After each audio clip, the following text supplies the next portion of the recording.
करौली में मदन मोहन जी के मंदिर में झाड़ू का काम करते थे। उनका नाम था काले खां। क्या नाम था? काले खां। काले खां बड़े प्रसिद्ध हैं।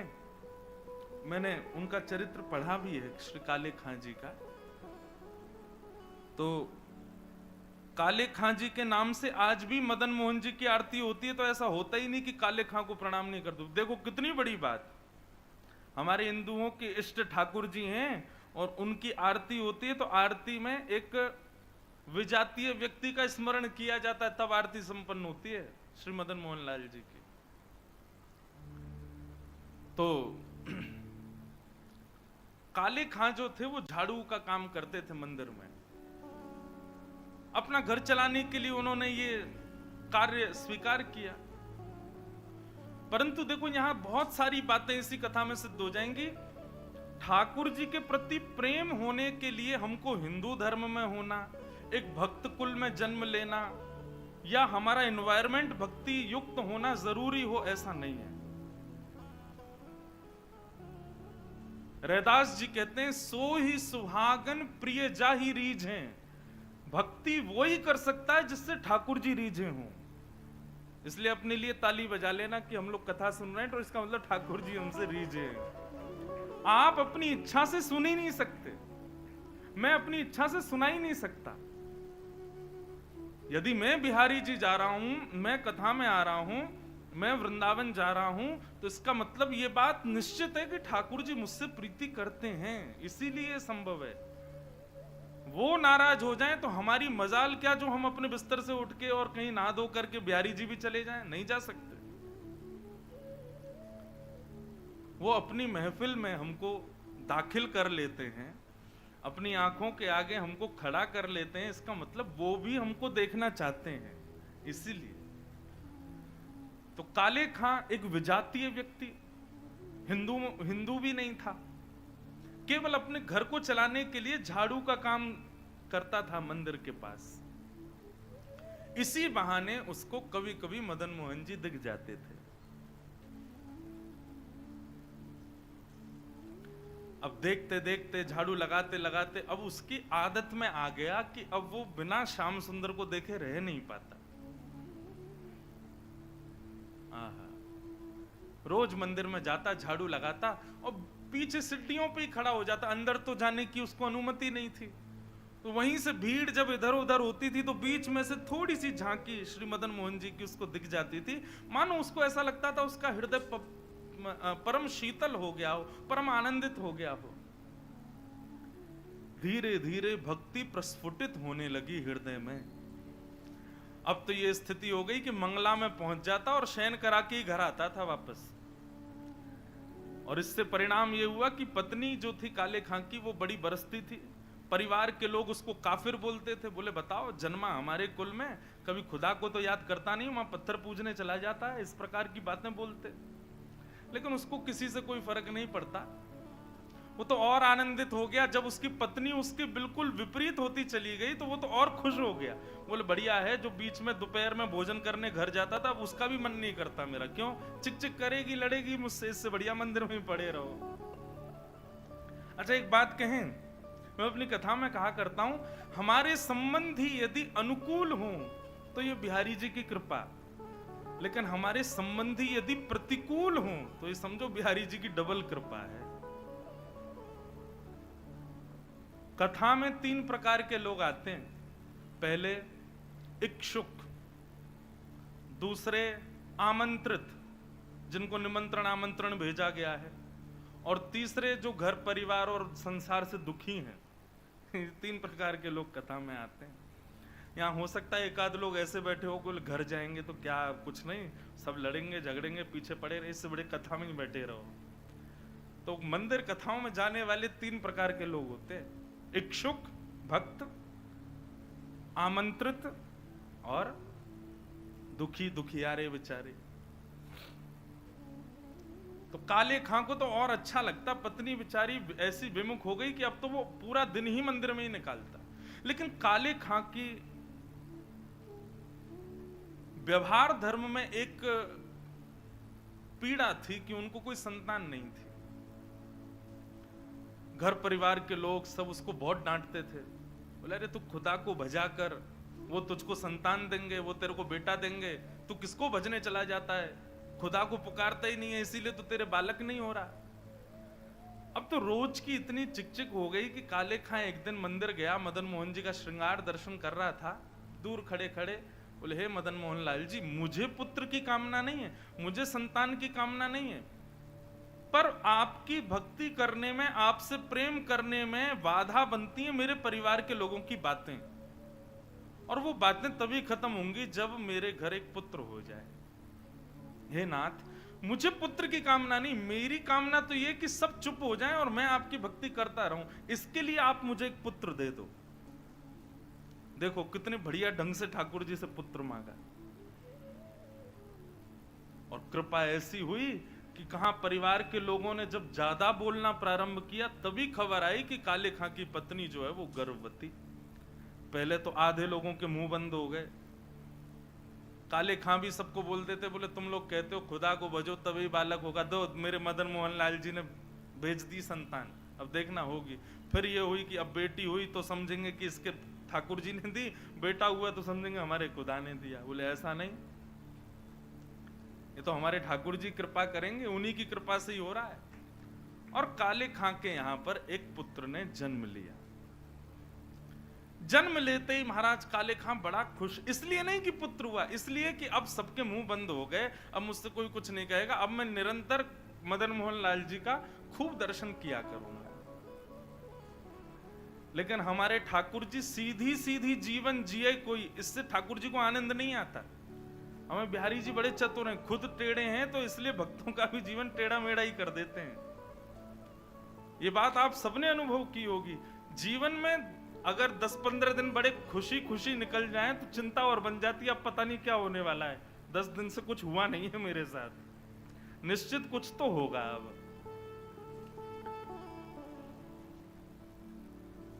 काले खां का पुत्र 8 वर्ष का हो गया, सब आनंदित था, काले खां बड़ा प्रसन्न।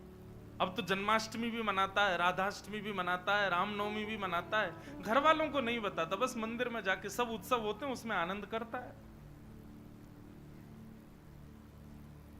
8 वर्ष का बालक काले खां का यमुना जी के तट पर, नदी के तट पर कहीं खेल रहा था अपने मित्रों के साथ, और एक सर्प ने उसको डस दिया। सर्प के डसते ही महाराज नीला पड़ गया उसका पुत्र, बेहोश होके गिर गया। बालक दौड़े दौड़े गए काले खां के घर, काले खां तो मंदिर में था, उसकी पत्नी को जाके बताया। पत्नी रोते रोते मंदिर पहुंची, जाकर के बोली जल्दी चलो, हमारे बेटे को सर्प ने डस दिया है, वो नदी के तट पर बेहोश पड़ा है, मैं जा रही हूं उसके पास, तुम जाओ किसी झाड़ फूंक वाले को लेके आओ, हमारा बेटा मर जाएगा। लेकिन काले खां व्यस्त था ठाकुर जी की श्रृंगार आरती में, श्रृंगार आरती हो रही थी। पत्नी इतना बोल करके लौटने लगी, लौट करके उसने पीछे देखा कि आए कि नहीं, तो देखा तो काले खां तो ठाकुर जी को ही देख रहा था। पत्नी जाकर के बरसने लगी, बोले तुमको अभी भी यही दिख रहे हैं? अरे हमारा बेटा मरने वाला है, देरी करोगे, कोई झाड़ फूंक वाला नहीं पहुंचा तो उसकी मृत्यु हो जाएगी। लेकिन काले खां तो अभी भी मदन मोहन जी को ही देख रहे थे। पत्नी ने कहा यदि मेरे पुत्र को कुछ हो गया ना तो फिर देखना मैं क्या करती, तुम्हें और तुम्हारे इस मदन मोहन को दोनों को देखूंगी मैं। ऐसा कहकर के पत्नी तो चली गई, काले खां वहीं खड़े रहे, नेत्रों से अविरल अश्रुधार बहाने लगे, इसलिए नहीं कि पुत्र को सर्प ने डसा, इसलिए हे मदन मोहन लाल, क्यों आप चैन से नहीं बैठने देते मुझको, क्यों आप चैन से मुझे दर्शन नहीं करने देते? ये सब मुझे पता है आपकी लीलाएं हैं, और ये सब क्यों करते हो ये भी मुझे पता है, मुझे परखने के लिए कि मैं अपनी स्थिति से च्युत तो नहीं हो रहा कहीं। लेकिन मेरा पुत्र दिया आपने था तो बचाओगे भी आप ही, और पुनः कहूंगा इसलिए नहीं कि मेरा पुत्र है, इसलिए कि मैं आपसे दूर ना हो जाऊं, बस मेरे पुत्र को बचाना। संध्या आरती के बाद जैसे ही कपाट बंद हुए, काले खां नदी के तट पर पहुंचा। भीड़ इकट्ठी थी। पत्नी को जैसी पता चला काले खां, बोले आगे ओझा को नहीं लाए, झाड़ फूंक वाले को, बोले वो तो मैं भूल गया। इतना कहना हुआ कि महाराज परिवार के लोगों ने काफिर काफिर कहकर के काले खां को सुनाना प्रारंभ कर दिया। दौड़ करके गए, ओझा को लेकर के आए। जैसे ही ओझा ने आकर के उसकी नब्ज आदि देखी तो कहा ये बालक तो जीवित नहीं है, इसकी तो मृत्यु हो चुकी है। सब रोने लगे। काले खां की पत्नी ने अपने पुत्र को गोद में उठाया और ले गई और मदन मोहन जी के द्वार पर जाकर के अपने पुत्र को रख दिया।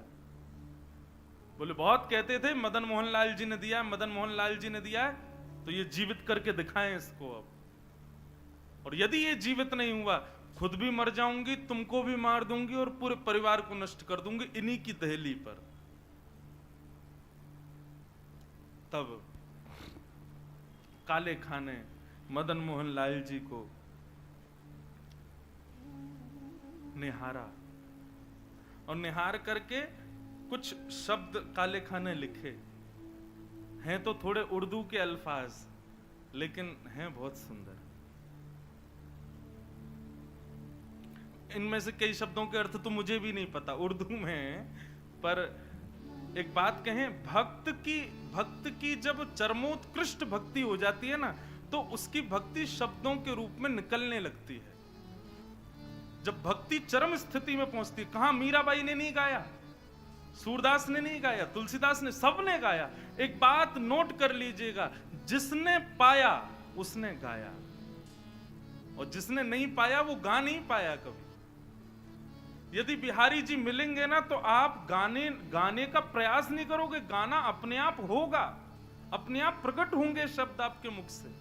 अभी हमारी स्थिति क्या है, अभी हम सूरदास के पद गाते हैं, अभी मीराबाई के पद गाते हैं, अपने हमारी कोई निर्माण नहीं है, अपनी हमारी कोई सामर्थ्य नहीं है। पर जिस दिन बिहारी जी मिलेंगे, उस दिन जिह्वा में सामर्थ्य आएगी और आप कुछ ना कुछ गाओगे, ये निश्चित है। जो पाएगा वो गाएगा। काले खां मदन मोहन लाल जी की ओर देखने लगा और कहने लगा, मुसफक साफीक रफीक दिल दोस्त मेरे नजदीकी हकीकी ख्याल कीजिए। मेहरबान कदरदान आला तू जहान बीच, मुझसे गरीबों का गुनाह माफ कीजिए। काले बेकरार खड़ा तेरे दरबार पे, नंद के कुमार जरा गौर अब कीजिए। हिंदुओं के नाथ तो हमारा कुछ दावा नहीं, जगत के हो नाथ तो हमारी सुध लीजिए। हे मदन मोहन लाल, एक द्वार पर खड़ा है तुम्हारे, यदि तुम हिंदुओं के नाथ हो तो हम वापस चले जाएंगे, कोई कृपा मत करना। पर मैंने सुना है लोग आपको जगन्नाथ बुलाते हैं। जगत के हो नाथ, जगत के हो नाथ तो हमारी सुध लीजिए। बस ये बात कहनी हुई, नेत्रों से अविरल अश्रुधार बहने लगे काले खां के, और देखते ही देखते जैसे ही अश्रुधार का एक बिंदु नीचे पड़े हुए काला पड़ गया था पुत्र विष के कारण, जैसे एक बिंदु जाकर के उस पुत्र के मुखमंडल पर पड़ी, पड़ते ही उसका जो काला वर्ण हो चुका था वो श्वेत होने लगा, और धीरे धीरे पुत्र ने आंख खोलनी प्रारंभ करी। उठ करके बैठ गया, देखने लगा, जल पी करके बोला, अब्बा अम्मी, जो उसके माता पिता थे उनको उन्हीं शब्द में पुकारा। बोले कि वो कहाँ गया? बोले कौन?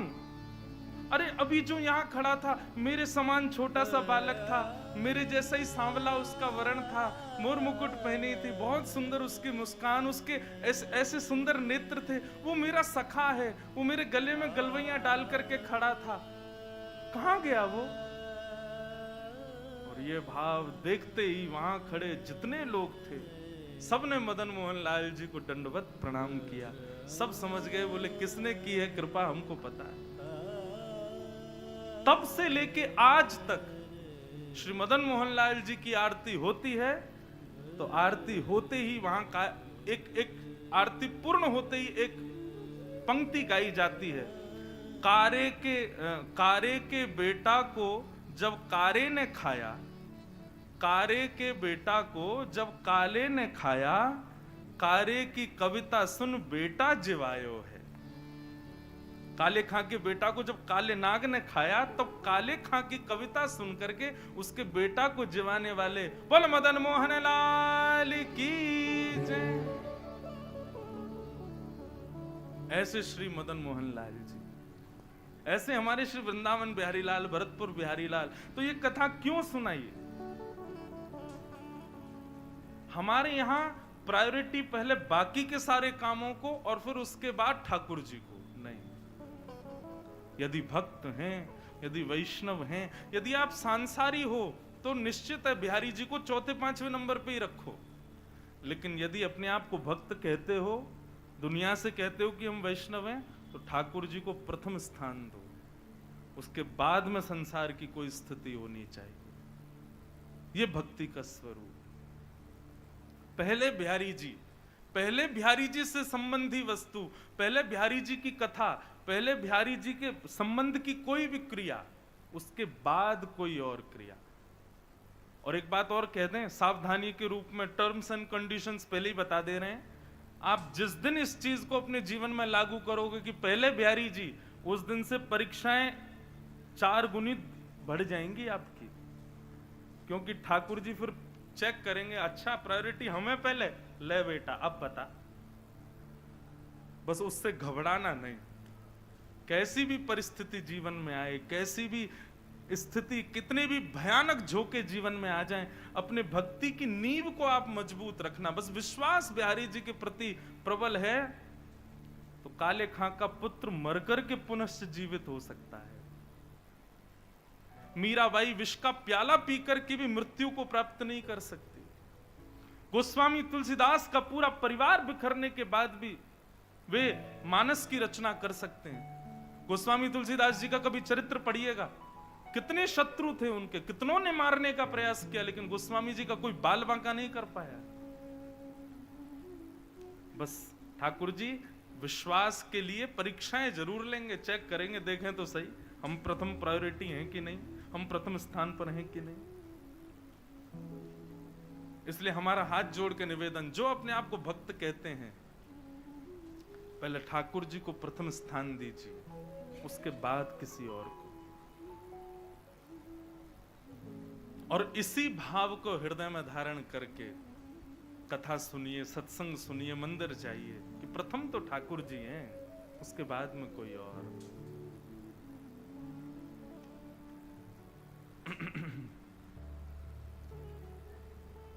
बोलो वृंदावन बिहारी लाल की जय। भूमिका में चले गए ज्यादा, पर अच्छा ही था। जो भी भाव निर्मित हो श्री बिहारी जी की कृपा से ही होता है।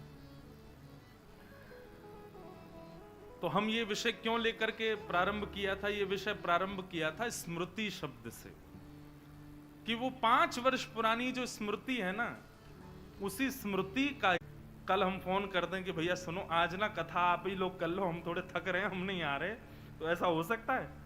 भरतपुर के अखबार में छप जाएगा, हमारा जयपुर तक, वृंदावन तक हल्ले हो जाएंगे। इंद्रेश जी ने भरतपुर में कथा की और तीसरे दिन फोन करके कहा हम थक गए, हम नहीं आ रहे। हम कर ही नहीं सकते, हमको आना ही पड़ेगा, चाहे सर दर्द हो चाहे पेट दर्द हो। मतलब बाकी के लोग तो समय निकालने के लिए सोचते हैं ठाकुर जी के लिए, हमारा तो कान ही बिहारी जी ने पकड़ रखा, बोले नहीं बैठना ही पड़ेगा तुझे, तो करनी ही पड़ेगी। घर में चाहे किसी का ब्याह हो, घर में चाहे कुछ भी हो, हमको कथा करने जाना ही पड़ता है। तो ये तो ठाकुर जी की हम पर कृपा है, तो इससे पुण्य तो बनते होंगे बंधुओं, कथा सुनाते हैं, इतने लोग सुनते हैं, तो पुण्य तो मिलते होंगे। पर हमने पहले ही सोच रखा है नाथ, इस पुण्य के बदले हमको एक ही चीज देना, क्या? हम वैकुंठ आएंगे ये तो हमको पता है, ये तो निश्चित हम जान चुके हैं, वैकुंठ से नीचे तो हमको मिलने वाला नहीं है। लेकिन हम वैकुंठ में आकर के भी कथा करें और शंख चक्र गदा पद्मधारी हमारे बिहारी जी के ही पूर्ण अवतार श्री नारायण को सामने बैठा करके कथा सुनावें, वहां भी कथा करें। लेकिन हम अकेले नहीं जाएंगे वैकुंठ। जिस जिस शहर में जितनी कथाएं करेंगे और जहां जहां के जितने जितने लोग कथा सुनेंगे वे सब भी हमारे संगे ही जाएंगे वहां। तो इसीलिए हमने अपनी व्यासपीठ का नाम भक्ति पथ रखा। भक्ति का रास्ता, भक्ति का मार्ग, जो सीधे बिहारी जी के पास जाएगा और उनको उनके सामने बैठ के हमको कथा करनी है। तो उसमें कुछ शहर हैं जहां भक्ति पथ परिवार अपनी गतिविधियों से, अपने सत्संग से, अपने क्रियाओं से इस भाव को, इस संकल्प को सार्थक कर रहे हैं। उसमें यदि ऐसा कह दूं तो कोई अतिशयोक्ति नहीं, पहले नंबर पे भरतपुर ही है। तो निश्चित है भरतपुर के आप सब लोग हमारे साथ वैकुंठ की यात्रा में, आप सबकी टिकट कट चुकी है, नहीं मन होगा तो भी चलना पड़ेगा, सब चलोगे हमारे साथ। और वहां 7 दिन के लिए जाएंगे बस हम लोग। 7 दिन कथा सुनाएंगे ठाकुर जी को, और ठाकुर जी कहेंगे वाह भैया बड़ी बढ़िया कथा सुनाई, अब दक्षिणा मांगो। तब दक्षिणा मांगेंगे, एहो विधिना तो पे अचरा पसार मांगू, जन्म जन्म दीजो या ही ब्रज बसिवो। अब हमको दोबारा ब्रज में ही भेज दो आप। तो 7 दिन रहेंगे वैकुंठ में, फिर दोबारा आ जाएंगे वृंदावन में, फिर से यहाँ पर खूब कथाएं आदि करके फिर जाएंगे, फिर आ जाएंगे। तो यही संकल्प है, इसीलिए इसका नाम भक्ति पथ है। आप सब पथिकों को बहुत बहुत शुभकामनाएं कि आप सब इस पथ के पथिक हो। खूब आनंद से हम लोग ठाकुर जी की प्राप्ति करेंगे, निश्चित है मिलेंगे ही मिलेंगे बिहारी जी, इससे नीचे काम बनने वाला हमारा है नहीं। तो उसमें भरतपुर बहुत आगे है, तो भरतपुर के लोगों को बहुत बहुत शुभकामनाएं। आओ आज के प्रथम दिन के सत्र में हम लोग भागवत जी के महात्म्य में प्रवेश करते हैं। सब लोग मेरे साथ में नेत्र बंद करके बिहारी जी का स्मरण करते हुए भागवत का महात्म का प्रथम श्लोक उच्चारण करो। सच्चिदानंद रूपाय सच्चिदानंद रूपाय विश्वोत्पत्त्यादि हेतवे विश्वोत्पत्त्यादि हेतवे तापत्रय विनाशाय तापत्रय विनाशाय श्रीकृष्णाय वयं नुमः श्रीकृष्णाय वयं नुमः श्रीकृष्णाय वयं नुमः श्रीकृष्णाय वयं नुमः। भागवत के महात्म का प्रथम श्लोक। सच्चिदानंद रूपाय, भगवान के 3 रूप हैं। बंधुओं स्वरूप तो बहुत सारे हैं भगवान के, मदन मोहन जी, गोपीनाथ जी, गोविंद देव जी, बिहारी जी, द्वारिकाधीश, जगन्नाथ, बद्रीनाथ, श्रीनाथ, स्वरूप बहुत सारे हैं भगवान के, लेकिन रूप केवल 3 है।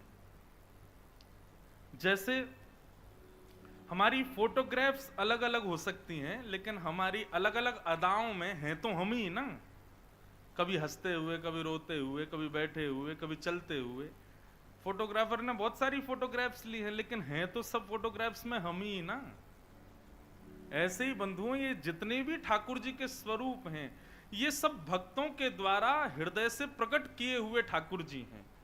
परंतु प्रत्येक ठाकुर के रूप 3 ही हैं, सत्य, चैतन्य और आनंद। बिहारी जी सत्य स्वरूप हैं, आप सब अनुभव करोगे। आप संसार में किसी से कितना भी प्रेम कर लो, लेकिन फिर भी अपने कुछ ना कुछ बातों को मन में छुपाओगे, उससे भी नहीं बोल सकते। लेकिन बिहारी जी ऐसे, उनके सामने जाते ही छुपाना नहीं पड़ता, सब अपने आप प्रकट हो जाता है। जो हम किसी को नहीं बता पा रहे, बिहारी जी के सामने जाते ही वो अपने आप प्रकट हो जाता है। चाहे वो हमारी दुख के हों, चाहे वो हमारे सुख के हों, चाहे वो हमारे द्वारा किए गए पाप हों, चाहे वो हमारी पीड़ाएं हों, बिहारी जी के सन्मुख आते ही सब अपने आप प्रकट हो जाती हैं। इसलिए वो सत्य है। संसार में कई लोगों से हमारे ऐसे संबंध होते हैं कि उससे हम अपनी सारी हृदय की बात कह देते हैं। वो हमारे सगे भाई बहन भी हो सकते हैं, या चाचा ताऊ के बच्चे भी हो सकते हैं, हमारे पड़ोसी भी हो सकते हैं, हमारे मित्र भी हो सकते हैं। परंतु बंधुओं, ठाकुर जी ऐसे हैं कि उनसे आप वह भी बोल सकते हो जो आप किसी से नहीं बोलते, और बोल सकते हो नहीं, बोलते ही हो। व्यक्ति पाप कर ले, सबसे छुपा लेगा, लेकिन ठाकुर जी से नहीं छुपा पाता। चोर भी यदि कभी मंदिर में जाता है ना, तो बिहारी जी से कहता होगा, हे बिहारी जी, आगे वाली की चैन काट रहा हूं मैं, क्षमा कर देना। आज भी हमने सुना कि कथा में 2-3 माताओं के कुछ चैन वैन कट गई, इसलिए भैया यहां तो भक्ति का गहना पहन के आओ, उसको कोई चोरी कर ही नहीं पाएगा। सांसारिक गहने घर ही छोड़ के आई हूं, क्योंकि यहां पर भी बहुत सारे लोग बिहारी जी से प्रार्थना इसीलिए करके आ रहे होंगे कि हे बिहारी जी, कृपा करना वो महंगी वाली चेन पहन के आवे ताकि हम काट सकें। बिहारी जी बेचारे सबके हैं, कहो तो उसकी सुन लें। इसलिए आप लोग अपनी चतुराई से आओ, थोड़ा सावधानी रखो इस बात में भी। तो भगवान सत्य हैं, उनके सामने सबका सत्य प्रकट हो जाता है। इस बात का प्रमाण देती है महाभारत की एक कथा। कौरवों के पिताजी का नाम क्या है? धृतराष्ट्र। धृतराष्ट्र का एक श्लोक है महाभारत में, वो वहां कहते हैं, जानामि धर्मं न च मे प्रवृत्ति, जानाम्य धर्मं न च मे निवृत्ति। धृतराष्ट्र कहते हैं, मैं जानता हूं कि धर्म क्या है, लेकिन जानते हुए भी पता नहीं क्यों मेरा मन ही नहीं होता करने का। और मैं ये भी जानता हूं कि मैं और मेरे पुत्र जो कर रहे हैं ये अधर्म है, लेकिन ये जानते हुए भी पता नहीं क्यों मैं ना तो उनको रोक पा रहा हूं ना खुद रोक पा रहा हूं। मतलब व्यक्ति को पता है कि सही क्या है और गलत क्या है, लेकिन फिर भी वो गलत करता है। ऐसा हो ही नहीं सकता कि उसको पता नहीं था कि ये गलत है। सबको पता होता है कि हम गलत कर रहे हैं, हम अपराध कर रहे हैं, हम पाप कर रहे हैं, सबको पता होता है ये, लेकिन फिर भी हम करते हैं। तो अपराध करते हैं जानते हुए भी कि ये अपराध है, जानते हुए भी हम कर देते हैं। क्यों? हम 2 मिनट के लिए ऐसा विचार कर लेते, ठाकुर जी क्षमा करना, क्या करें, मजबूर, ये करना पड़ेगा। तो हमें ये बात तो पता है कि ठाकुर जी को पता है कि हमने ऐसा किया है, हमसे ऐसी वस्तु हो गई है, हमसे ऐसी क्रिया हो गई है। ठाकुर जी सत्य हैं, उनको सब पता है, उनसे कुछ छुपा नहीं है। सत्य। भगवान का दूसरा स्वरूप है चैतन्य। बंधुओं, ठाकुर जी को कभी भी जड़ मत समझना। ये एक भक्ति में अपराध है कि ठाकुर जी को हम जड़ समझें। ये तो मूर्ति है, कुछ भी पहना दो, कुछ भी खिला दो, कैसे भी रख लो, नहीं, वो चैतन्य है, साक्षात चैतन्य है। उनके प्रति चैतन्य का भाव रखना ही पड़ेगा, तभी आपकी भक्ति आगे को अग्रसित होगी। आप केवल ये भाव रखोगे ये तो मूर्ति है बस, आप भक्ति में कभी उस वस्तु, उस श्रेणी से कभी आगे नहीं बढ़ पाओगे। उनके प्रति चैतन्य भाव रखना ही पड़ेगा। हमारे वृंदावन के राधा रमन लाल जी का कभी दर्शन करो आकर के, आपको अनुभव होगा। जिस दिन राधा रमन लाल जी बड़े प्रसन्न होते हैं, अपनी पोशाक से, अपनी सेवा से, या किसी भी भाव से प्रसन्न होते हैं, तो उस दिन उनके 3-4 दतुइयां दिखाई देती हैं।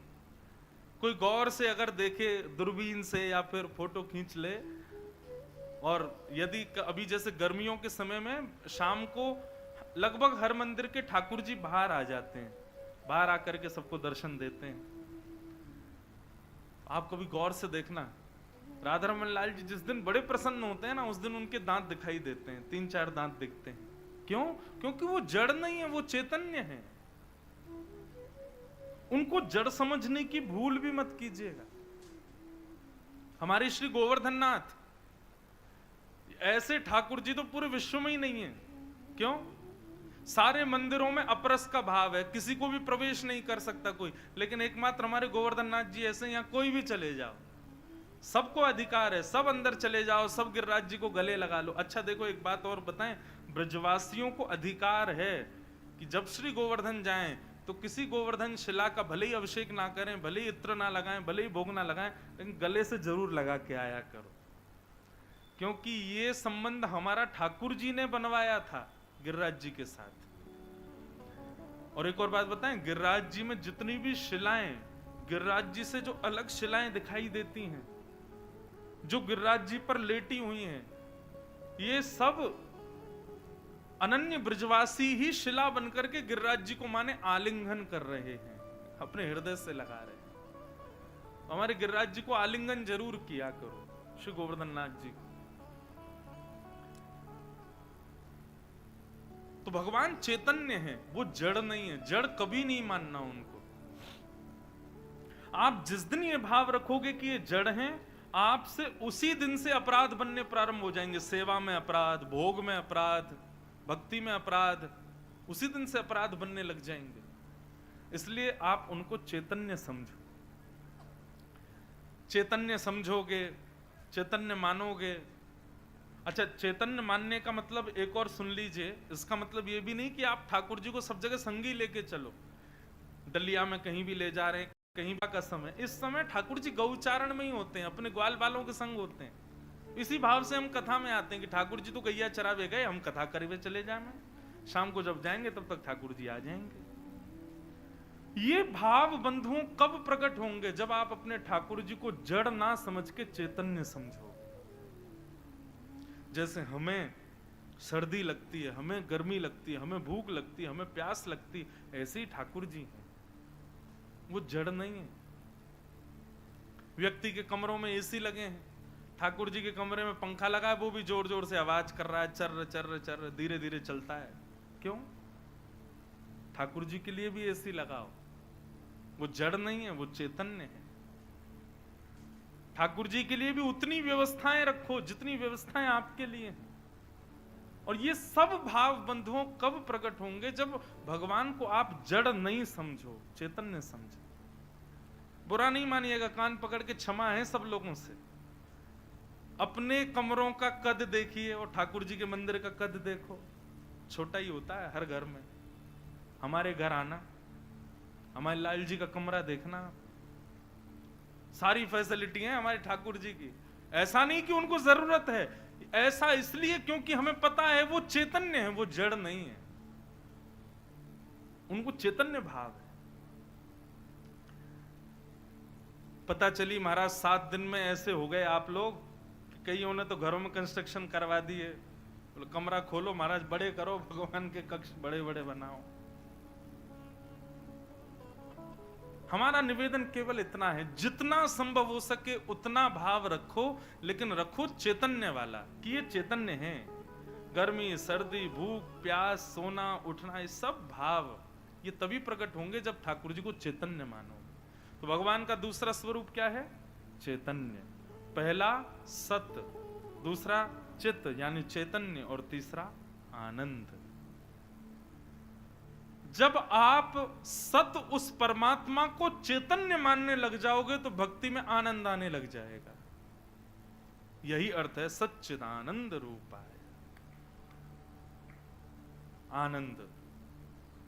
बिहारी जी का कितनी भी बार दर्शन करा लो, बिहारी जी की कितनी भी कथा सुना लो, वृंदावन कितना भी घुमा लाओ, गोविंद देव जी कितने भी चले जाओ, गिरिराज जी की कितनी भी परिक्रमा लगाओ, आनंद ही आता है। अब गिरिराज जी की परिक्रमा में भले ही पांव दुखते हैं, घुटने दर्द करते हैं, नसें खिंच जाती हैं, बेचारे गिरते पड़ते ही सही, रिक्शा में लद लद के सही, लगाते तो हैं पूरी परिक्रमा। क्यों? क्योंकि शारीरिक पीड़ा भले ही होती हो, लेकिन आत्म सुख मिलता है, आत्म आनंद मिलता है, बड़ा अच्छा लगता है। मानो ऐसा लगता है कि जब गिरिराज जी की परिक्रमा जब 5 किलोमीटर की रह जाती है और जब वो भी हम पूरी पार कर जाते हैं, तो ऐसा लगता है कितनी बड़ी हमने अपने जीवन की उपलब्धि प्राप्त कर ली हो। जय हो गोवर्धन नाथ, बड़ी कृपा आपकी।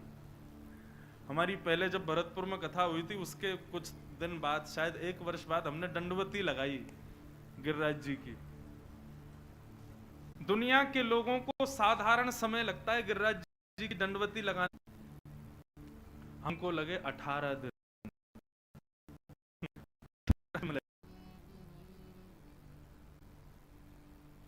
कुम्भन दास जी हमारे अष्ट सखाओं में एक सखा हुए श्री कुम्भन दास।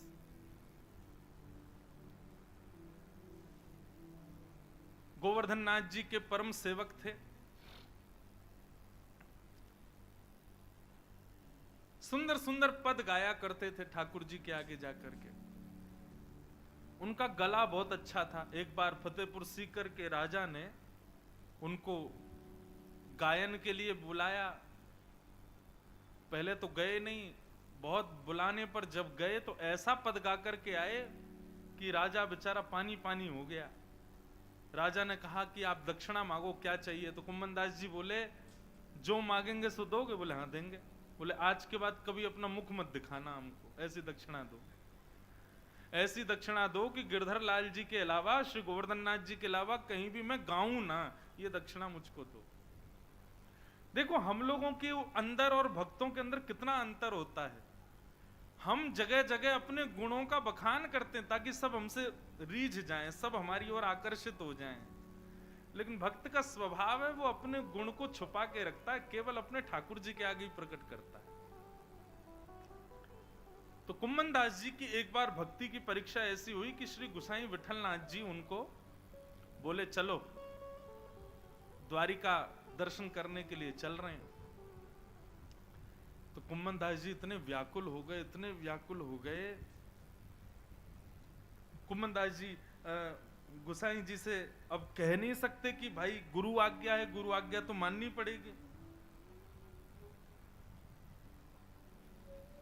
और हमारे सब पद वद रहते हैं ना इधर उधर, वो दूर धाड़ के कहेंगे।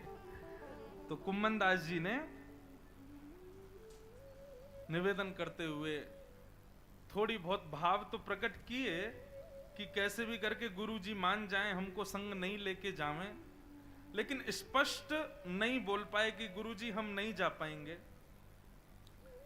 भाव यही रखा कि गुरु आज्ञा है तो पूर्ण तो करेंगे, जाना तो पड़ेगा। तो जैसे ही गुसाई जी के साथ द्वारिका जाने के, अब देखो कोई सांसारी जगह भी नहीं जा रहे, जा भी वहीं रहे जहां नंदनंदन ही बैठे। द्वारिका में भी तो ठाकुर जी हैं, लेकिन प्रीति देखो कुम्भन दास जी की।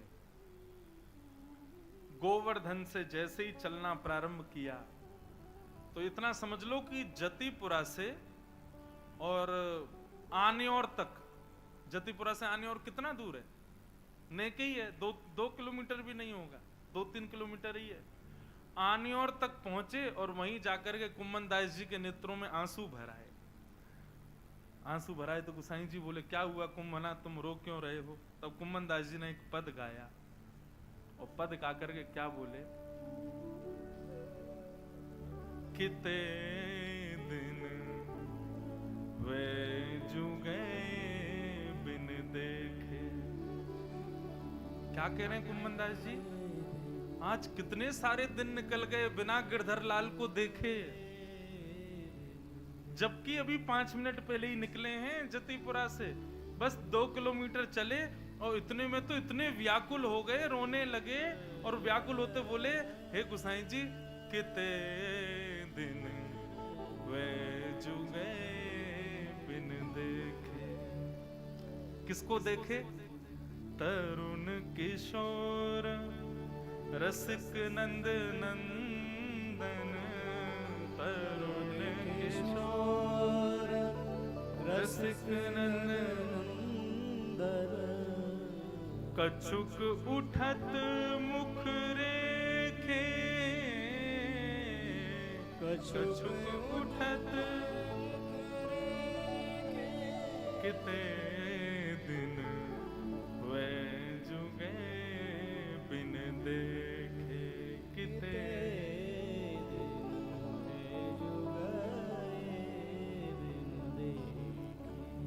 तरुण किशोर रसिक नंद नंदन, कछुक उठत मुख रेखे। आहा, तरुण किशोर मतलब बिल्कुल नवीन वपु जिनका है, बिल्कुल कसा हुआ बदन जिनका है, बिल्कुल तरुण अवस्था के नंद नंदन, जो रसिक शिरोमणि हैं, जिनके नेत्र भी रसीले। वल्लभाचार्य जी गाते हैं ना, अधरम मधुरम वदनम मधुरम चलितम मधुरम हसितम मधुरम मधुराधिपते अखिलम मधुरम। मधुराष्टकम में श्री वल्लभाचार्य जी कहते हैं, ठाकुर जी के आप एक अंग को नहीं कह सकते कि ये मधुर नहीं है। आपके सामने कोई कहे, देखना ये बालिका कितनी सुंदर है, कितनी भी सुंदर हो उसमें एक कमी तो निकल ही आएगी।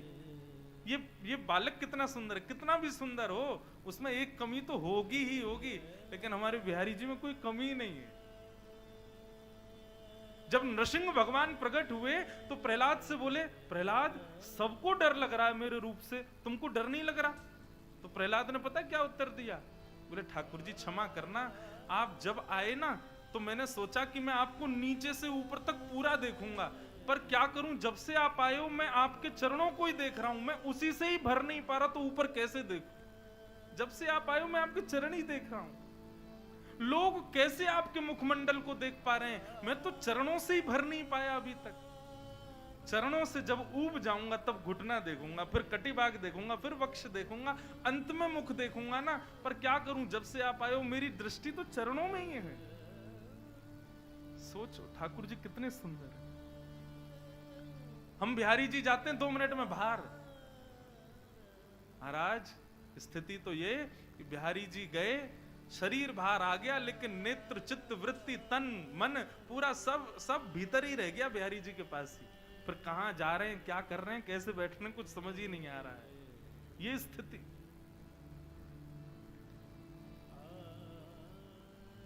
जब गोसाई जी ने कुम्मन दास जी का ये भाव सुना ना, बोले बताओ ये 2 किलोमीटर चल के 10 मिनट में ये हालत है, ये द्वारिका तो दूर की बात, गोवर्धन की सीमा से बाहर पैर रखते इनके प्राण निकल जाएंगे। कुम्मन दास जी को हृदय से लगा कि गोसाई जी पता है क्या बोले?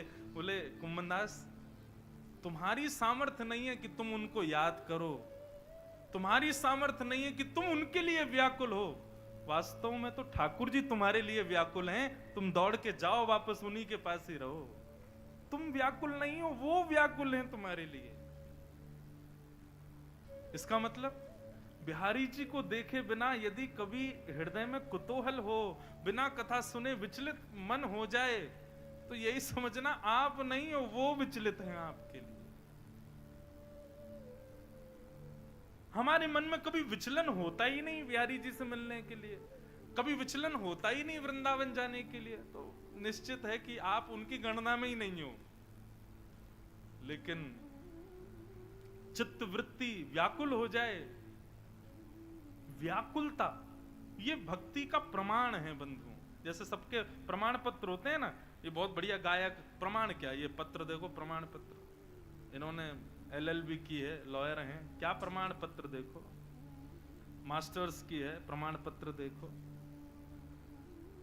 ये भक्त हैं, प्रमाण क्या है? व्याकुलता भक्ति का प्रमाण है। यदि व्याकुल हृदय नहीं है तो भक्त कहना बंद कर दीजिए, आप भक्त हो ही नहीं है। व्याकुलता, दीनता, कितने सारे पॉइंट निकल के आते हैं। कोई लिखने वाला हो तो लिखा करो इनको, ये बढ़िया बातें हैं। यहाँ पे हम नहीं बोलते, यहाँ बैठ के पता ही नहीं कहाँ से भाव आते हैं। कई बार तो हमें ही लगता है कि हम भी कॉपी पेन लेके बैठे, जो बोला हम खुद लिख लें। ये बात है। व्याकुलता भक्ति का प्रमाण। किते दिन वे जुगे। अच्छा देखो एक और बात कहें, ये सब पद हम हर कथा में नहीं सुनाते, ये भी कहीं कहीं प्रकट होते हैं, और ये यहाँ प्रकट हो रहे हैं। इसका मतलब ये बिहारी जी की इच्छा है। नहीं तो कथाएं तो सब जगह होती हैं, सब जगह आप पद नहीं आते इतनी जल्दी वाणी पर, इतनी जल्दी कथाएं याद नहीं आती। यहाँ बार बार ये भक्त चरित्र याद आ रहे हैं, इसका मतलब इस स्थान का भी प्रभाव है। भरतपुर में निश्चित बिहारी जी विराज रहे हैं, रसिक जन विराज रहे हैं, इसीलिए ये भाव प्रकट हो रहे हैं। तो सच्चिदानंद रूपाय, भगवान के सत्य चित्त और आनंद रूप हैं ये भगवान के 3 रूप। विश्वोत्पत्त्यादि हेतवे, विश्व की उत्पत्ति, पालन और प्रलय, 3 क्रियाएं जो करते हैं, तापत्रय विनाशाय, 3 प्रकार के तापों को जो विनाश करते हैं, ऐसे श्री कृष्ण को हम प्रणाम करते हैं, ऐसे श्री बिहारी जी को हम प्रणाम करते हैं। बंधुओं, एक बात और मैं थोड़ा प्रकाशित करूं, भक्ति करने से, भगवत सानिध्य लेने से आपके जीवन में कभी कष्ट नहीं आएगा, विपत्ति नहीं आएगी, ऐसा कभी मत सोचना। आप जिस पृथ्वी पर रहते हैं, इस पृथ्वी को शास्त्रों में कहा गया दुखालयम शाश्वतम। क्या कहा गया? दुखालयम। विद्या पढ़ने बालक कहां जाते हैं? विद्यालय। भोजन करने कहां जाते हैं? भोजनालय। कार्य करने कहां जाते हैं? कार्यालय। पुस्तक पढ़ने पुस्तकालय। ऐसे ही जैसे पुस्तकालय में पुस्तक ही मिलती है, भोजनालय में भोजन ही मिलता है, विद्यालय में विद्या ही मिलती है, कार्यालय में कार्य ही होते हैं, ठीक वैसे ही दुखालय में केवल दुख ही मिलता है, सुख नहीं है यहाँ पर। इसलिए भले ही मैं व्यास मंच पर बैठा हूं और आप लोग नीचे बैठे हो, इससे ये मत सोच लेना कि इनके जीवन में कोई कष्ट नहीं होगा, इनके जीवन में कोई दुख नहीं है, इनके जीवन में कोई विपत्ति नहीं, कोई प्रधानमंत्री बन गया तो वो दुखी नहीं है ना। जन्म लिया है यदि संसार में, तो हो ही नहीं सकता कि उसके जीवन में दुख नहीं आवे। दुख तो आएगा, कष्ट तो आएगा, पीड़ा तो आएगी, परंतु भक्ति का मार्ग अपनाने से दुख दूर नहीं होते। भक्ति का मार्ग अपनाने से केवल इतना होता है कि ठाकुर जी आपको बल प्रदान कर देते हैं उन दुखों से जूझने के लिए, उन दुखों के भवसागर को पार करने के लिए। क्या मीराबाई के जीवन में कष्ट नहीं आया? करमेती बाई, उनके जीवन में कष्ट नहीं आया? कर्मा बाई, सबके भक्तों के चरित्र पढ़िए ना, सबके जीवन में कष्ट आया, पर भक्ति का प्रभाव ऐसा रहता है कि एक प्रकार से मैं आजकल अपनी कथा में कहता हूं, भक्ति क्या है? भक्ति एनेस्थीसिया का इंजेक्शन है। जैसे इंजेक्शन एनेस्थीसिया का लग जाए, फिर डॉक्टर भले ही कितनी भी चीर फाड़ कर ले, आदमी को पता ही नहीं चलता कि मेरे साथ क्या हुआ। काटा तो गया है, ऑपरेशन तो हुआ है, ब्लड तो निकला है, चीरा तो लगा है, लेकिन उसको कष्ट नहीं हो रहा है। क्यों? इंजेक्शन का असर है, सुन्न पड़ गया है। ठीक वैसे ही बंधुओं, ये भक्ति भी सुन्न करने वाला एक इंजेक्शन है। एक बार जब भक्ति का भाव लग जाता है ना, तो फिर व्यक्ति के जीवन में कष्ट तो आएंगे, लेकिन उसको अनुभव नहीं होगा, उसको पता नहीं लगेगा, उसकी अनुभूति में नहीं आएंगे। और ये प्रमाणित बात है, ये भी एक प्रमाण है कि कष्ट जीवन में आए और आप विचलित हो गए, आप दुखी हो गए, आप व्याकुल हो गए, तो इसका मतलब यह है कि अभी भक्ति का इंजेक्शन लगा नहीं है, इसीलिए पीड़ा हो रही है। भक्ति जीवन में आ जाए तो फिर पीड़ाएं तो आएंगी, लेकिन अनुभव नहीं होगा, अनुभूति नहीं होगी। तो कभी भी ये मंतव्य तो मत रखिएगा कि कथा सुनने से, भक्ति करने से पीड़ा नहीं आती जीवन में, हनुमान चालीसा पढ़ने से, नित्य पाठ करने से हमारा दिन बढ़िया ही जाएगा, ऐसा नहीं। हनुमान जी तो मानस में कहते हैं, प्रात लेत जो नाम हमारा, फिर क्या है आगे? तेही दिन दाहिना मिले आहार। मिले आहारा, उसको उस दिन आहार नहीं मिलता। कैसे कैसे भाव। और यहां तो पूरे भारत में अधिकांश घरों का प्रारंभ ही हनुमान चालीसा से ही होता है। कहने का अभिप्राय यह है कि बंधुओं, भक्ति मार्ग अपनाने से, यज्ञ हवन व्रत अनुष्ठान आदि इन सबको करने से पीड़ा जीवन से चली जाएंगी, ऐसा नहीं होगा, कभी नहीं होगा। पीड़ाएं तो आएंगी, क्योंकि आप जिस जगह रहते हो उस पृथ्वी का नाम दुखालय है, यहां दुख ही मिलेगा। बस भक्ति का पुट लग जाने से ऐसा है कि बस उसकी अनुभूति कम होती है। गोस्वामी तुलसीदास जी कहते हैं, दीन कहे धनवान सुखी, धनवान कहे सुख राजा को भारी, राजा कहे महाराजा सुखी, महाराजा कहे सुख इंद्र को भारी, इंद्र कहे चतुरानन को सुख, ब्रह्म कहे सुख विष्णु को भारी, पर तुलसीदास विचार कहे हरि भजन बिना सब जीव दुखारी, हरि भजन बिना सब जीव